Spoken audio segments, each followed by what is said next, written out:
आप देख रहे हैं सिटीजन वाइज। मैं हूं शब। सिटीजन वाइज में वक्त हो चुका है दिन भर की तमाम खबरों पर नजर डालने का, तो आइए देखते हैं क्या है आज की खबरों में। यूपी में अखिलेश यादव को बड़ी जीत मिली है, जहां उन्होंने अयोध्या में मोदी की सरकार क्यों हारी है उसके बारे में भी बात की है। बता दें कि उत्तर प्रदेश में समाजवादी पार्टी की अगुवाई में इंडिया गठबंधन ने जबरदस्त प्रदर्शन किया है। कमाल का प्रदर्शन करते हुए इंडिया गठबंधन ने 80 में से 43 सीटें जीत ली हैं। समाजवादी पार्टी ने अकेले 37 सीटों पर जीत हासिल की है। इन 37 सीटों में भगवा दुर्गा अयोध्या से सपा की जीत ने सभी को हैरान भी कर दिया है। आइए जानते हैं इस बारे में क्या है अखिलेश का कहना। अयोध्या की जनता का मैं धन्यवाद देता हूँ। अयोध्या की जनता का दुख दर्द आपने भी समय समय पर देखा होगा। जब लैंड एक्विजिशन करने के लिए आप चले तो आपने दबाव बना करके, झूठे मुकदमे लगा करके उनसे जमीन छीन ली। आप किसी पुण्य काम के लिए आप गरीबों को उजाड़ रहे हैं। राष्ट्रपति उसी को शपथ पे बुलाएंगे, फिर गिनती बदल जाएगी, फिर कोई और शपथ देगा। ये क्या बात हुई? उत्तर प्रदेश की जनता ने मुद्दों पर वोट दिया और जनता के मुद्दों पर चुनाव हुआ।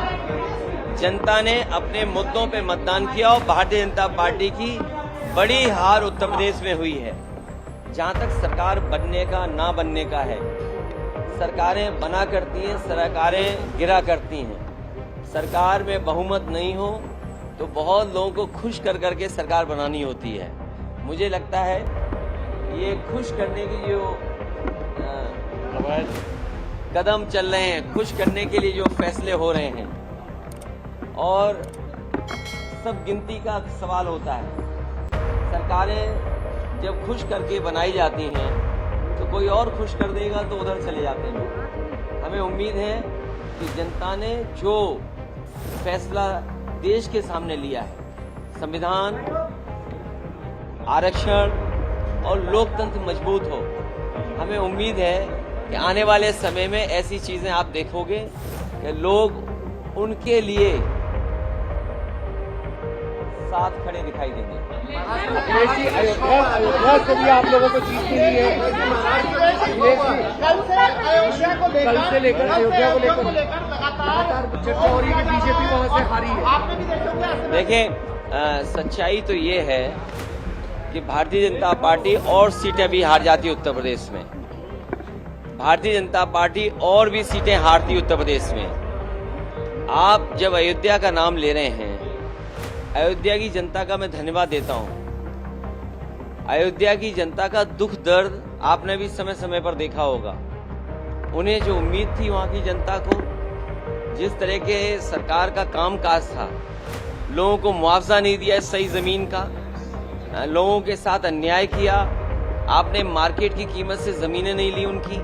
जब लैंड एक्विजिशन करने के लिए आप चले तो आपने दबाव बना करके, झूठे मुकदमे लगा करके उनसे जमीन छीन ली। न जाने कितने व्यापारियों को आपने दुख संकट पहुंचाया जो 100-100 साल से रह रहे थे, 100-100 साल से लोग रह रहे थे। ऐसे भी परिवार हैं जो अपनी गाय भैंस के साथ, जानवरों के साथ 100-100 साल से रह रहे थे, आपने उन्हें उजाड़ दिया। आप किसी पुण्य काम के लिए आप गरीबों को उजाड़ रहे हैं। तो इसीलिए मैं समझता हूं अयोध्या और आसपास की जनता ने भारतीय जनता पार्टी के खिलाफ मतदान किया। मुख्यमंत्री आ जा रहे हैं, योगी आदित्यनाथ दिल्ली आ रहे हैं सर, उनको तलब किया गया। तो अगर दिल्ली आ रहे हैं तो मेरा आपसे निवेदन है, दिल्ली में रोक लो, यूपी क्यों भेजते हो वापस? सर अब आपकी सीट जो विधानसभा की सीट है उससे कौन चुनाव लड़ेंगे? हैं? आपका मन हो तो बताओ, हम लड़ा दें आपको भी। अभी कोई स्थिति आप देखते हैं इंडिया गठबंधन की? मैंने आपसे कहा कि खुश करने से सरकारें बन रही हैं, तो कोई खुश और भी कर सकता है। सर कल खड़गे जी ने कहा वेट एंड वॉच। सर कल खड़गे जी ने कहा वेट एंड वॉच। लोकतंत्र में और गिनती जब होती है तो आस और उम्मीद कभी खत्म नहीं होनी चाहिए। आस हमेशा बनी रहनी चाहिए, उम्मीद हमेशा रहनी चाहिए। पार्लियामेंट की रणनीति क्या डिस्कस हुई? अभी बता दें आपको। बिल्कुल सर। अभी तक उत्तर प्रदेश में हार किसने डाली? भारतीय जनता पार्टी में से किसी ने नहीं डाली? मैं एक बार फिर अपने मीडिया कर्मियों का धन्यवाद देता हूं, क्योंकि जो मैं लगातार कहता था कि मंत्रिमंडल बदल जाए, मीडिया मंडल बदल जाए, कुछ चीजें नहीं बदल पाई हैं।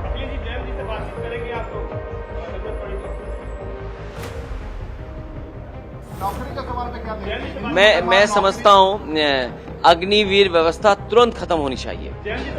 सरकार को स्वीकार करना चाहिए कि उनकी गलती है कि उन्हें अग्निवीर जैसी व्यवस्था नहीं लानी चाहिए, और न केवल अग्निवीर व्यवस्था खत्म होनी चाहिए बल्कि बहुत से नौजवान जिनको रोजगार नहीं मिल पाया, फौज में जाना चाहते थे, उन्हें उम्र की छूट भी देनी चाहिए। एनडीए सरकार बनाने में लगी है और शपथ 8 तारीख को होने जा रही है, 7 तारीख को राष्ट्रपति ने समझ। तो अच्छी बात है, वो तो गिनती है, गिनती जिसके पास होगी राष्ट्रपति उसी को शपथ पे बुलाएंगे, फिर गिनती बदल जाएगी, फिर कोई और शपथ देगा। ये क्या बात हुई? ये तो शपथ चलती रहती हैं। तो इसी आज की अहम खबर, ताज़ा खबरों के अपडेट के लिए जुड़े रहिए हमारे साथ सिटीजन वाइज पर। हमारे चैनल को लाइक, शेयर और सब्सक्राइब करना ना भूलें।